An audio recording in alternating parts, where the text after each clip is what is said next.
La vez pasada estábamos hablando de la realeza y de todo el símbolo que había significado el mundo de la monarquía para los británicos. Y estábamos hablando de la educación, decíamos que íbamos a tocar un poco el tema de la educación. El tema de la educación en Inglaterra es muy importante porque el esquema educativo que ellos manejan es tan fuerte, tan represivo en términos de suprimir los sentimientos, la parte de la expresión de las emociones, de la expresión de los afectos, que genera muchas represiones. Y esas represiones generan periódicamente rebeliones. Se trata de un esquema educativo perpetuado durante mucho tiempo, en el cual los sentimientos son un asunto personal e íntimo que no debe ser mostrado ante los demás como si esto fuera un acto de exhibición, como si fuera un problema de pudor. Entonces, cuando usted muestra los sentimientos ante los demás, está como faltando a las leyes de la intimidad interior. De esa manera, los individuos manejan unos niveles de aislamiento grandes porque no pueden expresar ese tipo de emociones porque socialmente no está permitido. Esto se hizo particularmente complicado durante la era victoriana, porque durante la era victoriana las relaciones entre padres e hijos estaban marcadas por una gran distancia. Los padres no podían expresar, particularmente los padres varones, no podían expresar el afecto, los mimos hacia los hijos, por un lado. Por otro lado, también había una severidad. La figura del padre era una figura patriarcal, totalmente vertical, lejana, distante, una figura frente a la cual no podía haber ningún tipo de duda ni muchísimo menos. Son relaciones totalmente autoritarias. Eso también lo señalaba Dickens en sus obras. Cómo los niños estaban totalmente, digamos, desprotegidos en manos de una autoridad paterna que era totalmente ilimitada. Esto no solamente en Inglaterra, esto también en el resto de Occidente. Llegar a formular los derechos de los niños, llegar a entender a los niños no como propiedad de sus padres, sino como individuos con derecho a unos respetos y a una vida propia, fue un proceso muy largo. Llegar a considerar todos estos elementos como una parte no de la intimidad familiar, sino una parte de la sociedad en la cual los niños deben estar protegidos de todo este tipo de cosas, fue una larga pelea.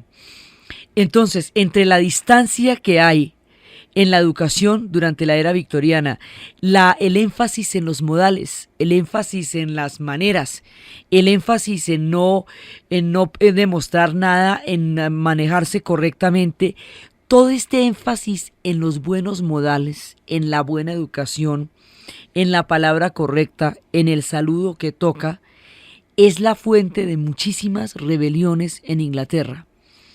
Y es la fuente de la inspiración también de la búsqueda de otros experimentos. Entonces, uno de los grandes y más famosos experimentos de la educación en Inglaterra lo hace un personaje que nació en 1883 en Escocia, que se llamaba Neil. Este personaje va a cambiar la historia de la educación porque él va a crear una escuela en libertad. Una escuela que vaya a permitir que todos estos códigos sean cuestionados.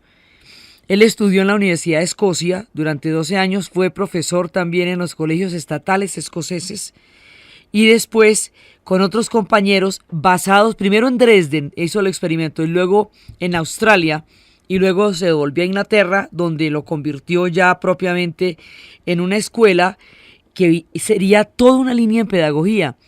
Él lo va a llamar Summerhill, porque el colegio donde edificó este proyecto en Inglaterra estaba en un lugar llamado Summerhill, sobre una colina que se llamaba Summerhill, y allí fue donde empezó el experimento.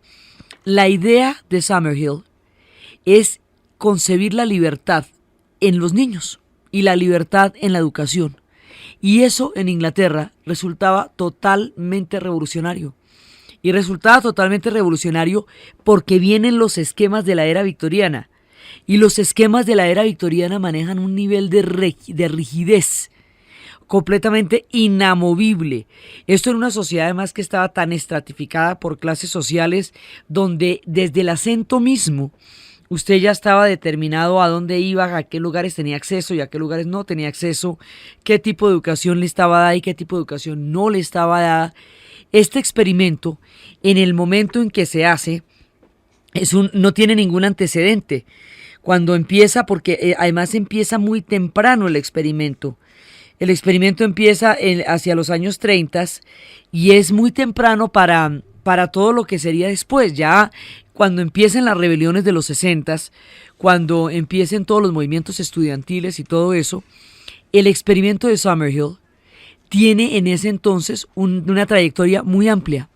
El experimento de Summerhill lo que intentaba era concebir cómo sería la educación en libertad, cómo sería la educación si los niños tienen la libertad de crear, si la escuela, en lugar de destruir todas las manifestaciones de la individualidad, todas las manifestaciones de la creatividad, las incentiva.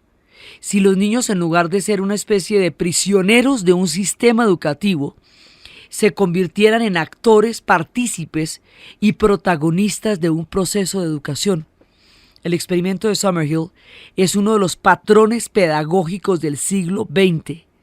Está basado en Freud, está basado en Wilhelm Reich, está basado en todas las teorías de vanguardias que se estaban moviendo en ese momento en el mundo, y es uno de los puntos de vista más importantes.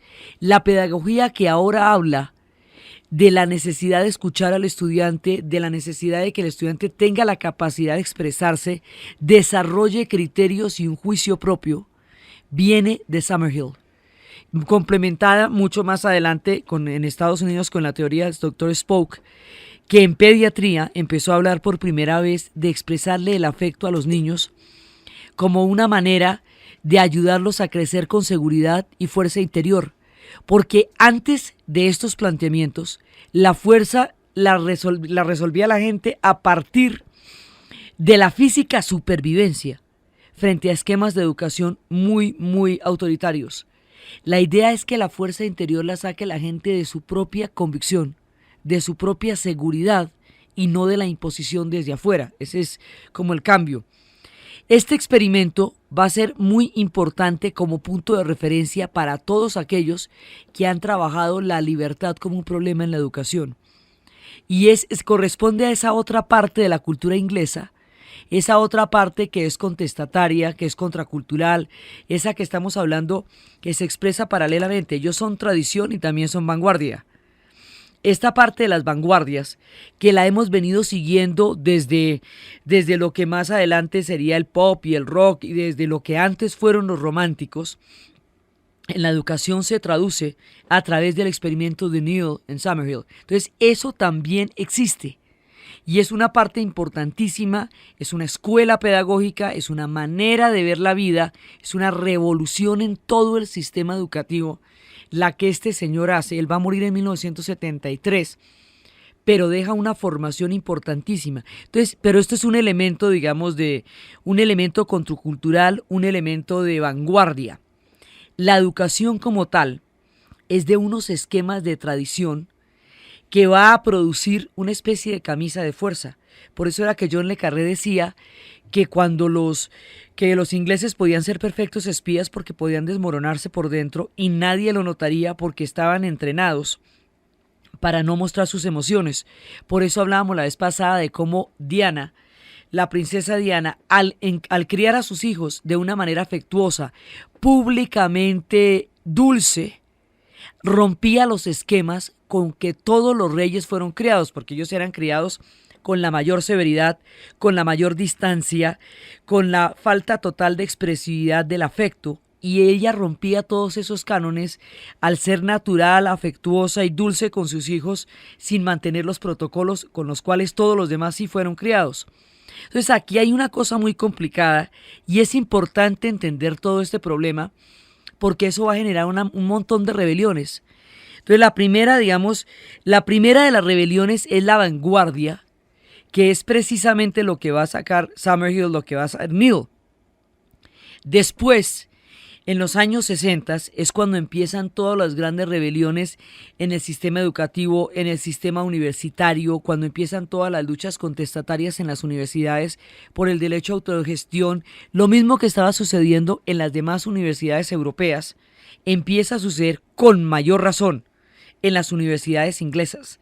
Porque precisamente esta dureza, esta rigidez, esta imposición de costumbres totalmente forzadas, que es lo que estamos viendo desde Dickens, que es lo que estamos viendo de cómo los niños eran reproductores del esquema de autoridad de sus padres, y ellos no tenían sino que obedecerlo. En todas las novelas de la literatura inglesa, los niños están marcados por una severidad terrible, que digamos muy casi rayan en el maltrato de lo distante, de lo austera, de lo incapaz de comunicar afecto. Entonces eso va generando unos problemas gravísimos. Las grandes rebeliones vienen de ahí. Entonces la primera de las grandes rebeliones viene con los años 60, viene con todo lo que va a pasar en ese momento.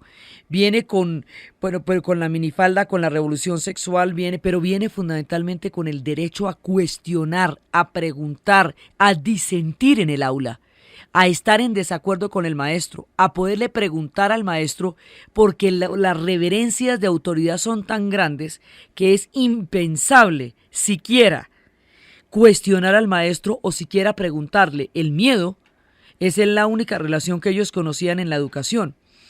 Todo esto va a ser llevado al rock de una manera magistral por Pink Floyd dentro de un trabajo complejo que se llama The Wall, y el trabajo como tal son los muros interiores, las barreras que se generan en el alma de esta cultura, que la hacen no solamente incomunicada consigo misma, sino que la ponen en una situación de total vulnerabilidad porque por dentro se les mueren los sentimientos.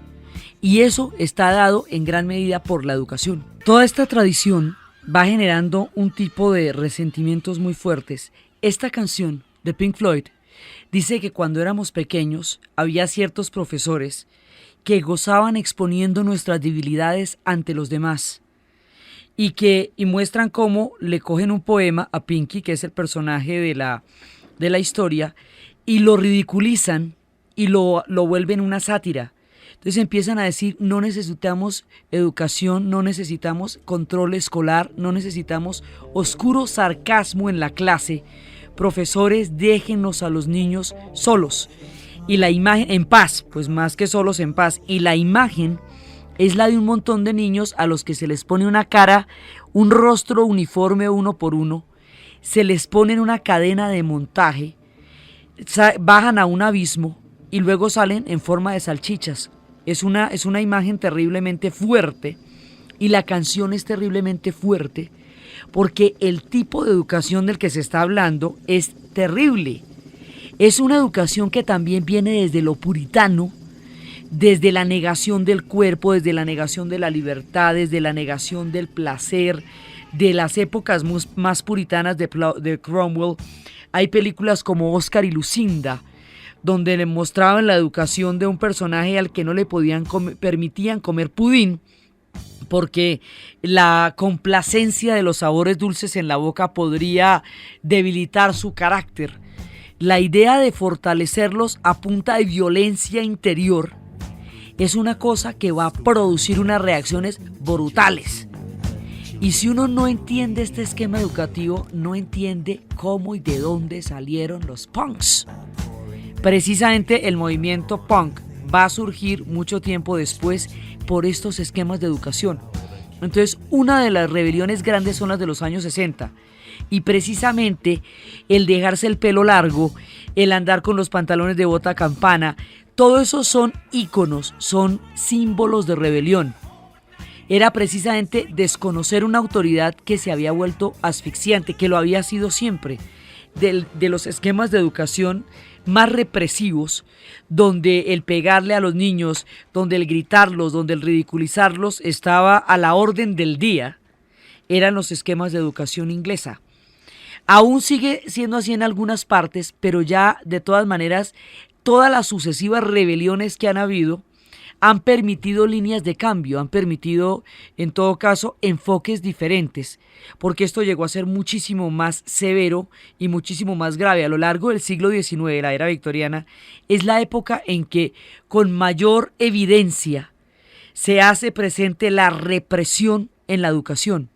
Entonces, viene la etapa de los años 60, vienen los esquemas en las universidades, toda la lucha en las universidades, vienen películas como la de Lindsay Anderson que se llama If, que es una película que muestra todo el esquema de retaliación de los niños que después van a ser, cuando son más grandes, son reprimidos por los que están en los cursos superiores y estos a su vez por los prefectos de disciplina, que son niños también que tienen están encomendados para perpetuar el sistema de autoridad. Entonces esto explota cada ratico y explota con mucha frecuencia porque precisamente genera rebeliones internas profundas. La película de If de Lindsay Anderson plantea una rebelión que termina en una matanza escolar como una manera de mostrar un nivel intolerable de represión multiplicada con un efecto una sobre otra. Y así hay constantes referencias a este tipo de rebeliones.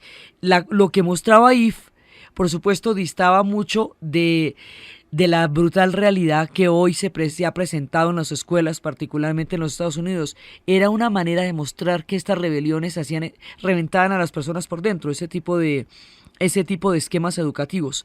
Luego con Pink Floyd, con The Wall, se va a presentar ya como un conjunto. Ya lo que hace The Wall es contextualizar la educación británica dentro de todo lo que significa esa sociedad en términos de negación de los sentimientos, en términos de la educación desde los niños que son educados sin sus padres porque todos ellos van a morir en la guerra, en términos de las relaciones como relaciones que no pueden llegar a comunicar afecto, en términos de todo, de cómo la sociedad les exige que se despersonalicen y se conviertan en unos seres casi anodinos para poder funcionar.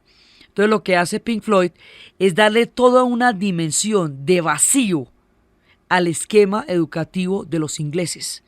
Por eso resulta tan supremamente fuerte y reveladora esta obra, porque muestran que están rodeados de paredes interiores y que esas paredes interiores están construidas fundamentalmente por el sistema educativo, que hay muchos ladrillos que las construyen, pero que los pilares están en el sistema educativo y en la relación con los padres. Entonces empiezan a cuestionar todo eso. Más adelante viene una época, ya después de pasados los 60 viene una época que son los años 70, y en los años 70 se vuelve a dar otro tipo de rebelión y se da por varios motivos. Una cosa es que en los años 60, cuando se estaban dando los grandes florecimientos y los ciclos de abundancia económica y de superávit, es cuando se plantean condiciones de vida más amables, condiciones de vida más libertarias, porque llegó la época de la abundancia, ha pasado la escasez de la posguerra, ya la sociedad, el estado de benefactor ha empezado a dar sus frutos, hay una escolaridad ya generalizada, la educación, sobre todo la educación universitaria, se volvió un fenómeno de masas y no de élite, que es una de las características de las sociedades cuando entran en etapas de expansión y de expansión económica, y es que si tienen la concepción del desarrollo de una sociedad en su conjunto, lo primero que tienen que hacer es desarrollar la educación, y al desarrollar la educación amplían la cobertura. Entonces, cuando todo esto empieza, hay un ciclo, digamos, de bienestar, de bonanza muy grande en Inglaterra, que es durante los años 60, en Inglaterra y en Europa y en Estados Unidos, porque es la época de las sociedades industriales avanzadas, ya cuando se satisfacen las necesidades básicas de la mayoría de la población. Y luego, en los años 70, se presenta una coyuntura que nadie hubiera podido imaginar. Y esa coyuntura tiene que ver con algo que explota desde el otro lado del mundo y que ellos tampoco hubieran podido prever. La historia es que desde los comienzos de los tiempos, desde los comienzos del siglo XIX y desde el siglo XX, cuando Inglaterra hizo la conversión de los barcos de vapor a los barcos de petróleo, empieza a necesitar una presencia en el Medio Oriente. y es cuando saca esos contratos leoninos que hacía Lord Darcy Knox por toda la exploración, perforación, comercialización de todo el petróleo comprendido en el antiguo imperio persa durante 90 años sin regalías. Cuando empiezan esos tratos de la Anglo-Persian y todas esas condiciones con los pueblos persas y los pueblos árabes, esos pueblos no tienen ninguna necesidad del petróleo porque no están en una era industrial. Su necesidad es el agua. Entonces los contratos del petróleo empiezan en condiciones totalmente leoninas, mucho antes de que los pueblos que los producen tengan y que los poseen tengan alguna conciencia de lo que eso es. A lo largo del siglo XX se hacen conscientes de que el petróleo es el motor de la sociedad industrial, es el líquido que mueve toda la sociedad industrial. Intentan organizarse, hay varias posibilidades, pero esto se va a concretar con la creación de la OPEP, Organización de Países Exportadores de Petróleo, que es la que va a crear las condiciones de presión. Y a una lucha que se llevó durante todo el siglo, se le va a hacer visible en el 72 y en el 73, con una transformación que nunca antes se hubiera podido imaginar Occidente: la crisis energética. Tanto es así que en los Estados Unidos se había hecho un estudio en el cual se hablaba de cómo sería la siguiente década basado en las premisas de la anterior, y todo el estudio tan absolutamente exhaustivo que se hizo de todas las posibilidades y de todas las hipótesis quedó completamente desvirtuado por un factor histórico impredecible: la crisis energética. La crisis energética consiste en que la era del petróleo barato se acabó, en que el petróleo va a pasar de 50 centavos de dólar a $50 barril en 2 semanas. Esto pasa a las sociedades industriales del superávit a la recesión económica. Y con la recesión económica llega el desempleo, que no se había vuelto a ver durante toda la época de los 60, porque precisamente la contracción de toda la parte de superávit ya había solucionado ese problema. Ahora otra vez se enfrentan al desempleo, y eso va a traer consecuencias en la educación también. El desempleo que se va a producir a partir de la crisis energética, lo que antes era una gran cantidad de oportunidades para toda la sociedad, que había generado condiciones nunca antes tenidas, digamos, en el siglo, porque en el siglo XIX las tuvieron todas, pero ahora tenían de nuevo la restricción. Digamos, ellos siempre se enfrentan a épocas de contracción y épocas de restricción económica. Viene el desempleo.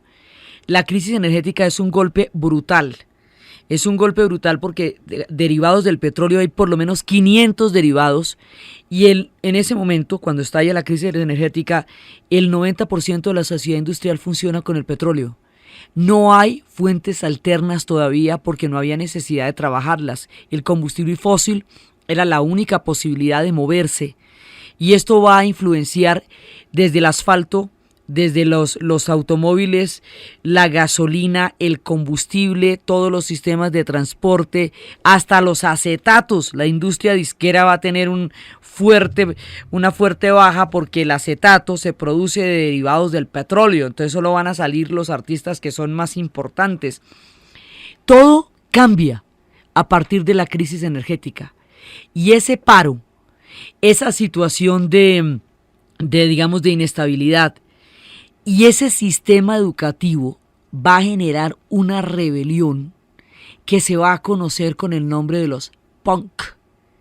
Los punk, los que ya aquí llamarán después ponquetos, son una manifestación del desempleo por un lado, de la crisis económica que se produce inmediatamente después de la subida súbita de los precios del petróleo, pero son una de estas cadenas de rebeliones que periódicamente surgen frente al sistema educativo y frente al sistema de aislamiento y de excesiva formalidad que esa sociedad tiene. Ya habíamos visto cómo el rock permanentemente la cuestiona una y otra vez. Todos los rockeros ingleses tienen una y otra forma de mostrar sus limitaciones a nivel de la expresión del afecto. Pero los punk llevan esto a la mayor de todas las radicalidades. Los punk van a desarrollar una gestualidad que le exprese a la gente qué tan disgustados viven ellos con la sociedad en la que están. Entonces ellos sienten que la sociedad en la que están es una sociedad formal, carente de contenidos, no tiene, ellos son seres desesperanzados. Sienten que las rebeliones de los años 60 no lograron transformar las cosas en la medida en que quisieron ser transformadas. Sienten que hay una especie de frustración o de sueño roto, una utopía no alcanzada. Entonces ellos ya no son seres utópicos, ellos no sueñan, ellos no tienen sueños, ellos hablan del no futuro, ellos son, digamos, completamente desesperanzados y son nihilistas. Para ellos no hay, digamos, no se trata de buscar horizontes, se trata de denunciar un estado de cosas que para ellos es intolerable. Entonces lo que hacen los ponquetos, los punks, es desarrollar una gestualidad que haga evidente eso, la desesperanza, el no futuro, el profundo asco que la sociedad les produce. Entonces cuando se ponen ganchos de esos ganchos que se utilizan para la ropa, esos ganchos se los ponen en las mejillas, cuando se ponen huecos en las orejas, cuando se hacen esas crestas de todos esos colores, adquieren un aspecto tan chocante frente al ciudadano normal, como chocante les resulta la cultura de los ciudadanos normal a ellos. Entonces el planteamiento del punk es, mire, tanto asco como yo le pueda producir a usted, usted me produce a mí. Yo se lo produzco gestualmente, pero usted me lo produce en la manera como usted vive. Entonces yo lo que quiero es que usted vea representado en mí toda la náusea, la profunda repugnancia que me produce su forma de vida. Entonces el movimiento punk es muy fuerte, es muy agresivo en términos gestuales, y si usted va a ver, la agresión es gestual. Ellos no es que hagan, digamos, mayores maldades, es la manera como confrontan, es el desenfado, la rebelión, la rebeldía llevada a un terreno estético, lo que los va a hacer tan llamativos. Ellos lo que están demostrando es un estado profundo de malestar que se agrava en las situaciones de estrechez económica. Y eso es lo que, digamos, lo que van a demostrar ellos. Entonces hay un grupo que se van a llamar los Sex Pistols, y ellos van a sacar canciones que tendrán títulos como Anarquía en el Reino Unido, canciones donde dicen: yo soy un anarquista, yo soy un socialista, yo no sé lo que soy, pero sé cómo conseguirlo.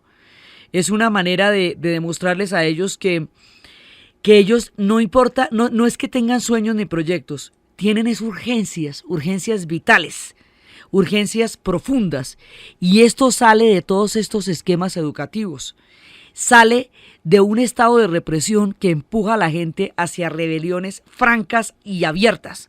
Entonces los punks van a desarrollar una rebelión contra los modales, en la tierra de los bien educados, allí donde todo el mundo tiene que comportarse, tiene que saludar, tiene que decir todo lo que tiene que decir cuando tiene que decirlo.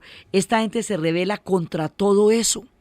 Entonces, si uno no entiende todo el problema de la represión en la educación en Inglaterra, de la represión interna, de sentimientos, de espontaneidad, de creatividad, de posibilidad de ser, no puede imaginarse de dónde y por qué van a salir los punk en Inglaterra. Entonces el movimiento punk es precisamente la expresión tal vez más llamativa, más fuerte de la rebelión, de estas rebeliones de los ríos profundos, que son todos aquellos que se han levantado contra el sistema educativo inglés, desde el experimento de Summerhill como una alternativa real a la educación represiva, hasta los punks como una reacción visceral, absolutamente visceral, frente a este tipo de represiones. Entonces la persecución contra ellos va, por un lado, se vuelven un elemento folclórico de la Gran Bretaña, y entonces se vuelven postales, y la gente trae postales con los punks, y eso queda de lo más encantador porque también es otra manera de vaciar de contenido una protesta, es hacerla folclórica y hacerla pintoresca. Pero por el otro lado les aterran, les tienen pavor, porque allí donde todo el mundo se comporta propiamente, y comportarse propiamente es un valor fundamental, esta gente transgrede todos esos códigos. hasta el punto de que los Sex Pistols además tenían nombres que de por sí eran transgresores. Sí, era Johnny Rotten, Johnny el Podrido, sí, y eran Sid Vicious, sí, Sid el Vicioso. Eran nombres que precisamente tuvieran la connotación de estar en contra de transgredir, de tener toda una simbología de choque.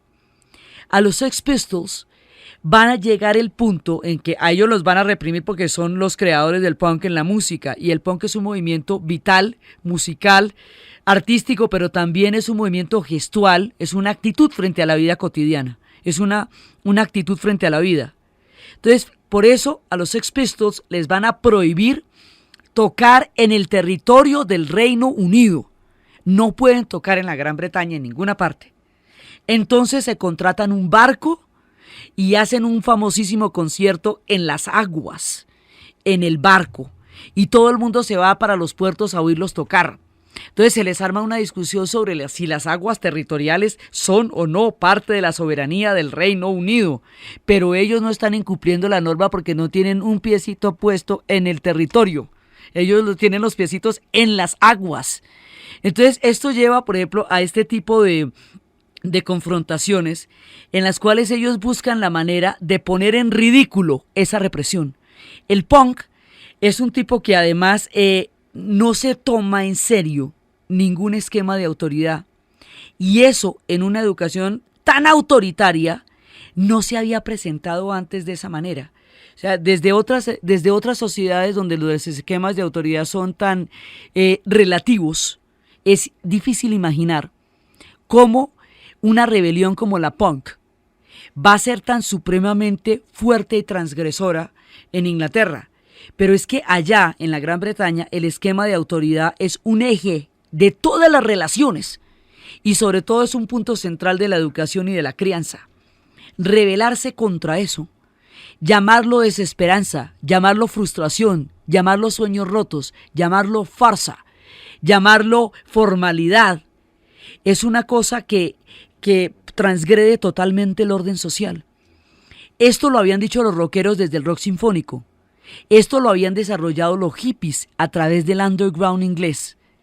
Pero era una postura, digamos, fuerte, crítica, pero pacifista. La postura de los punks es una postura agresiva. Ellos no son violentos como tal, pero sí son terriblemente agresivos.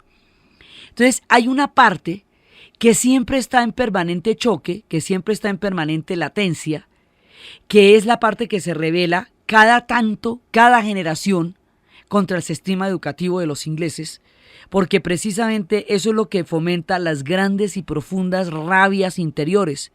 Entonces ellos son una mezcla de muchas cosas, son una mezcla de toda una tradición que los cohesiona, como hemos visto con la monarquía, y son una mezcla también de vanguardias que se producen de una generación a otra, cada tanto en la cultura, como una reacción a estos sistemas educativos tan supremamente bravos y tan supremamente estrictos, tal vez de los más represivos de Europa, solo comparables con los de Alemania, que son de todas maneras esquemas donde la autoridad está por encima de la construcción de seguridad propia en el individuo. Y es eso, digamos, uno de los problemas que siempre está latente entre ellos, porque es una cosa tan arraigada y tan antigua, y que viene desde los puritanos, y que viene desde los victorianos, y que viene desde la Reforma, y que viene desde el sentido de la purificación como una manera que se alcanza a través del dolor, y que viene del estoicismo, y que viene de tantas negaciones, que eso es lo que periódicamente estalla las rebeliones en el Reino Unido. Entonces eso es, digamos, uno de los elementos de latencia. Por eso queríamos traerlo a colación, porque eso es importante para entender desde la monarquía, desde una figura como la de Diana frente a sus hijos, desde el cambio de los tiempos. Ellos necesitan cambiar esos esquemas y permanentemente tratan de cambiarlos, porque son esquemas que van en detrimento de la construcción del individuo por dentro. Y eso es lo que produce permanentemente las rebeliones. Esa es una parte fundamental de la cultura inglesa. Si no se entienden los esquemas educativos, no se entienden muchas partes de cómo ellos funcionan. Ahora, Por otro lado, ellos son dueños de una tradición educativa importantísima, porque son precisamente en sus universidades, en Oxford y en Cambridge, donde se producen templos del saber, donde se han creado grandes escuelas de pensamiento económico, como el Círculo de Cambridge, donde se han creado las grandes escuelas como en los colegios de Eton y Harrow, que son donde allí en Harrow y en Eton es donde se han creado, digamos, una tras otra las clases dirigentes del mundo entero. Lo mismo que en las universidades norteamericanas, digamos, estos también son portadores de sistemas educativos en el mundo, y en la medida en que tuvieron un imperio tan grande, estos sistemas educativos fueron exportados a muchísimos lugares. Las escuelas inglesas en la India, en Sudáfrica, en todas las antiguas colonias tienen estos sellos, y en esa medida su capacidad de reproducción es muy grande, porque ellos fueron un imperio gigantesco. Y esos esquemas periódicamente llevan a las rebeliones. Es una parte fundamental de lo que es la cultura inglesa, y está atravesada por muchas censuras, desde lo que era el amante de Lady Chatterley, que es parte de la educación, porque en la parte de la sexualidad la educación de ellos era particularmente restrictiva. Era cuando había una prohibición de manifestar agrado por la sexualidad. Había una prohibición explícita. En la era victoriana se consideraba que las esposas deberían ser devotas, cariñosas, obedientes, pero indiferentes sexualmente, porque la procreación debía ser su única preocupación y el mantenimiento de la casa sus únicas pasiones. Entonces todo esto entra en crisis periódicamente, y entra en crisis desde los 60. Es cuando se va a cuestionar toda la era victoriana en lo sexual y en lo pedagógico, y las dos cosas están estrictamente unidas. Todo esto va generando los muchos elementos de la cultura, y es lo que le va a dar a la cultura británica esa mezcla de ser una sociedad tan tradicional y a la vez ser una sociedad tan futurista. Eso también es lo que permite las vanguardias. Además, hay una profunda contradicción que los hace complejos, y es que con esos sistemas de educación tan graves, con esas cantidades de tabúes y de represión sexual tan atávicos y tan complicados, como todo ese concepto de la sexualidad de la era victoriana, que es precisamente el que va a combatir la revolución sexual y el que pone a la mujer en un estado digamos, no humano casi, porque las mujeres se convierten en reproductoras y en mujeres que solo deben pensar en eso. Entonces eso hace que las sociedades se bifurquen, que la prostitución sea una cosa gigantesca, porque con ese esquema sexual la gente no deja de ser la que es, sino que se desdobla, que las novelas sean tan retorcidas, que las hermanitas Brontë hayan tenido que pasar aventuras tan peligrosas para poder expresar algo tan simple como el deseo entre los seres humanos. Todo eso, digamos, hace que precisamente tengan que dar las grandes rebeliones, y por eso es que la revolución sexual y la revolución educativa son tan importantes dentro del esquema de represión que estos pueblos han manejado. Entonces hay muchas contradicciones, porque por un lado son así de tajantes y de represivos en la educación y en la sexualidad, y como fueron imperio, esa represión en la sexualidad se generaliza, y los códigos de lo que debe ser una esposa en términos de no tener derecho al placer y en términos de no disfrutar de nada distinto del mantenimiento del hogar van a considerarse las tradiciones en muchísimas culturas del mundo, no solamente la inglesa, y los códigos vienen de ahí, vienen de todos estos esquemas, y eso es lo que se revierte en los 60s, y eso es lo que de ahí en adelante va a llevar a todas las rebeliones. Figuras como Cyndi Lauper, sí, que son figuras absolutamente chocantes, intentan encarnar todo este tipo de símbolos. Entonces, tienen muchas contradicciones, porque por un lado son tremendamente represivos, y por otro lado son el pueblo que más ha aceptado y más ha acogido a los perseguidos de la tierra también. Porque ellos, en todas las épocas de las represiones y de las guerras en Europa, durante todo el siglo XIX, la gente iba a Inglaterra, porque allá era el sitio de los librepensadores, porque allá también es el sitio donde se han producido las ideas más revolucionarias y las ideas más amplias y las coberturas más grandes, los gérmenes de la Ilustración, el fenómeno del Parlamento. Entonces son políticamente muy amplios, y sus costumbres son terriblemente represivas. Son también los que reciben a todos los refugiados y a los librepensadores, son los gestores de las grandes revoluciones y a la vez en la vida cotidiana tienen todas estas fuerzas de represión interna. Y esto es importante entenderlo porque son un complejo de muchas cosas a la vez.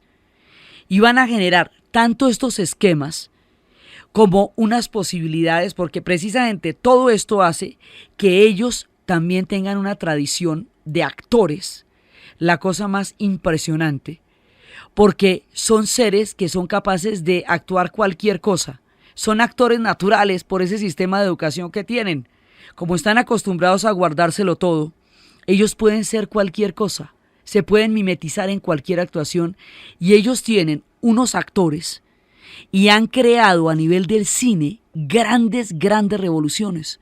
Culturalmente hablando son muy diversos y son muy ricos y en el cine han generado cosas esplendorosas.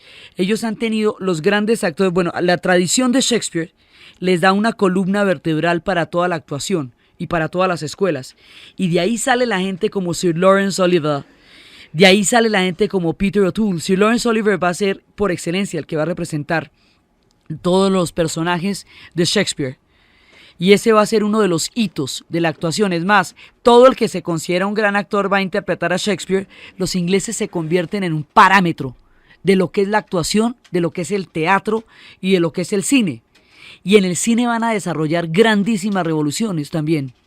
Y ahí van a tener desde las figuras como Sir Laurence Olivier, desde las figuras como Peter O'Toole, en Adiós Mr. Chips, una historia sobre la educación, en Lawrence de Arabia, la epopeya de Lawrence apoyando la rebelión de los pueblos árabes en las épocas de las guerras de los árabes contra los turcos, desde todos estos personajes hasta actrices como Vanessa Redgrave, que siempre es una mujer rebelde que interpreta el papel de Isadora Duncan también, como Glenda Jackson, que va a ser otra de las grandes de las tradiciones, que ella va a interpretar a Elizabeth Regina y va a interpretar también muchos géneros. Últimamente mujeres como Emma Thompson, que tiene la herencia de las grandes actrices inglesas. Y esta gente desarrolla un cine, empiezan a desarrollar toda una crítica como el cine de Lindsay Anderson, empiezan a desarrollar el cine tradicional, la riqueza que llevan en el teatro la llevan al cine. Y tienen actores como Oliver Reed, que va a ser también uno de los hombres que va a marcar mucho. Tienen los grandes directores, tienen toda una mirada absolutamente poderosa del cine y el cine de ellos llega a todas partes. Es un cine profundo, es un cine crítico, es un cine también con un gran humor, es un gran cine de aventuras y el producto de exportación del cine que más los ha dado a conocer en el mundo entero.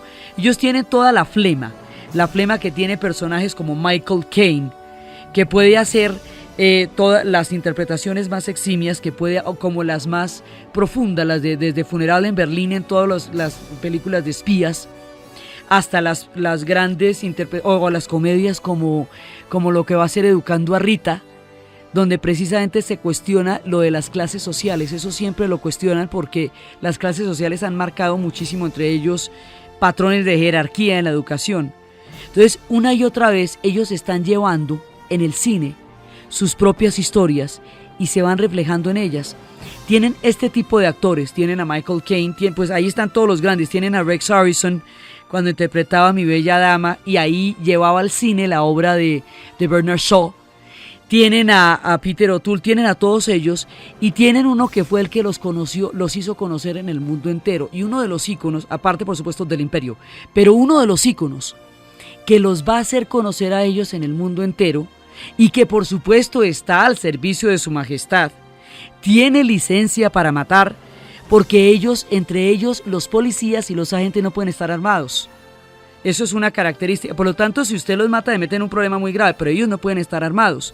Entonces el que tiene licencia para matar significa que puede portar armas, que eso allá es muy restringido. Ese es el agente 007, James Bond. Y el agente 007 es Sean Connery. Sean Connery lleva toda la mezcla de los elementos del glamour, de la flema, de la aristocracia, de la cultura británica. Es un personaje que en tiempos de la Guerra Fría representa el conflicto, pero sin meterse con lo caliente de las ideologías. Él simplemente se enfrenta a una organización que intenta apoderarse del mundo, que está representada por un hombre que es Spectrum, y que siempre los malos están según quien los acompañe. Si lo acompaña un chino, entonces están peleando contra los chinos. Si lo acompaña un ruso, están peleando contra los rusos. Pero no se meten, digamos, es una manera de tratar todo el tema de la Guerra Fría sin meterse en todas las especificidades ideológicas en que el cine norteamericano sí se mete. Porque, por ejemplo, el cine norteamericano es completamente propagandístico de la Guerra Fría a lo largo de todos esos años. Los británicos mantienen una actitud mucho más serena frente a eso y mucho más de aventuras. En lo importante en James Bond es todo el glamour, toda la vida que lo rodea, son todos los aparatos, todas las misiones, la espectacularidad. Todo eso va a hacer de él un personaje indispensable en cualquier referencia que se haga del Reino Unido. Él va a ser por excelencia y Sean Connery va a ser la encarnación. Después van a tomarlo otros personajes y va a ser muy exitoso en tiempos de Roger Moore, el santo, que también venía de ser Simon Templar, y de Paul Pierceman parece estar tomando vuelo, y él viene también de Remington Steele. Esta gente viene de una gran cantidad de trabajo en el cine y en la televisión. James Bond se considera, digamos, como el ícono frente al cual el mundo entero lo referencia y lo relaciona. Pero esta gente tiene una tradición de actores, de producción de televisión, de producción de cine, de todo lo que va a ser la BBC como la gran productora de series de televisión y de cine de altísima calidad.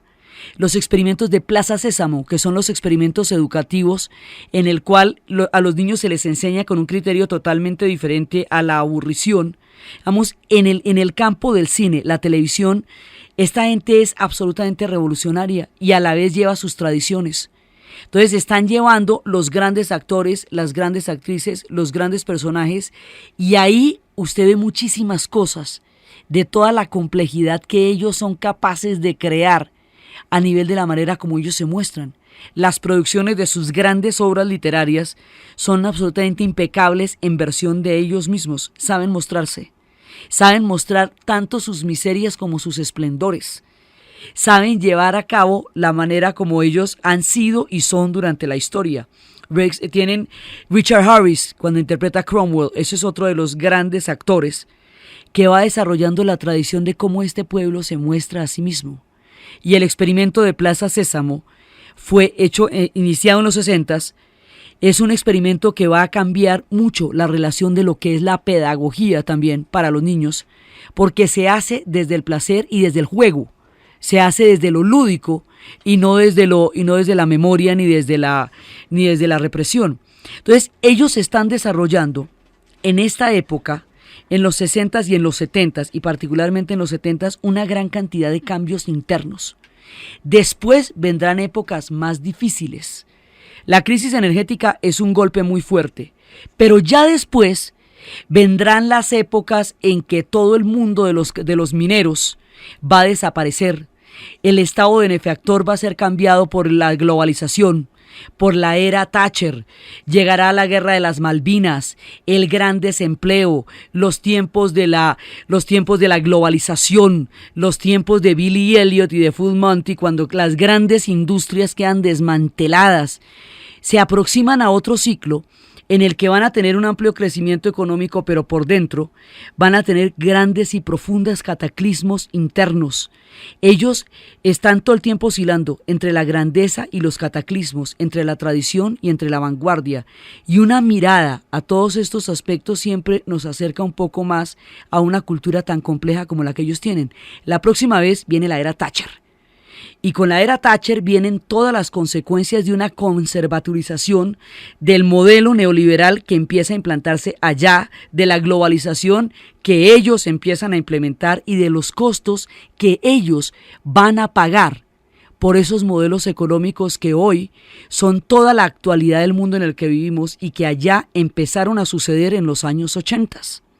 Entonces, desde los espacios de las rebeliones escolares, desde los pupitres que están explotando en las escenas de The Wall, desde los punks con sus crestas, desde los conciertos en las aguas del Reino Unido, desde las rebeliones en lo profundo de esa cultura, hasta las imágenes glamurosas y exóticas de Sean Connery, en la narración de Ana Uribe y en la asistencia técnica César Moreno. Y para ustedes, feliz domingo.